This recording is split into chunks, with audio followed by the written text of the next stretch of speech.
mami, samahan niyo ako ulit sa aking panibagong araw at paulit-ulit lang ng mga gawaing bahay.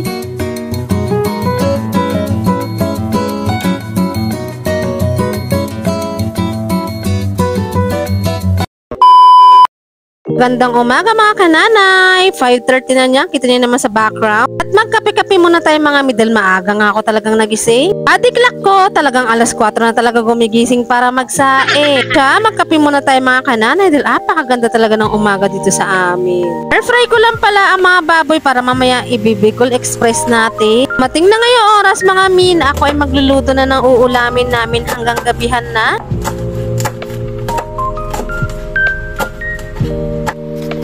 Actually, hindi pa nga po ako tapos talaga magkape. Hinahayaan ko na lang lumamig doon. Wala naman. No choice. Una ko talaga munang matapos ang mga gawaing bahay mga mi bago ako uupo at magkakape na lang na malamig. Magluto na muna tayo. Bicol Express ang ating ulam of the day. Napakadali lang naman niya lutuin mga mi. Meron akong video nito. Hanapin niyo na lang kung gusto niyo panoorin.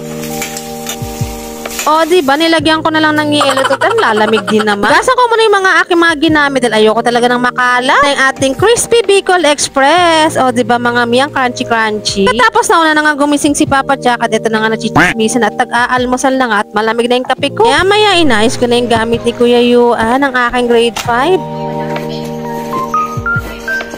Tinanong ko na naman si Kuya Yuan kung nasa na naman yung ballpen niya. Hindi ko alam kung saan na naman nakalagay. Maya nga nagpasama na ako kay Papa Jack. Kami ay pupunta sa palengke at bibili nga kami ng bigas. Nasipat ko nga yung aming binibili at 49 pesos na. O diba? Saya na naman ng nanay. Sinandoming na po ang binibili namin. Hindi na po yung maalsa. Kasi piling ko pag maalsa ang binili namin, ang bilis talaga mapani. At dahil tanghali nga rin papasok sa aking Diyosawa, hindi rin ako magkanta o gaga. Parang ako rin lahat. Ang kinagandahan nito, isasabay na nga ni Papa Jack si Kuya Yuan at makakamenos tayo sa 35 peso. Dami na pala naming sako dito. Ito ba ay nabebenta mga mamis or hindi? Ipon na kasi ito noon pang nagbibili kami ng bigas. Hindi ko rin naman mapakinabangat at bawal nga ito sa basurahan. Maya-maya dumating na ngayong oras na aalis na ngayong mag-ama ko. Thankful ko talaga at nasabay ni Papa Jack si Kuya Yuan.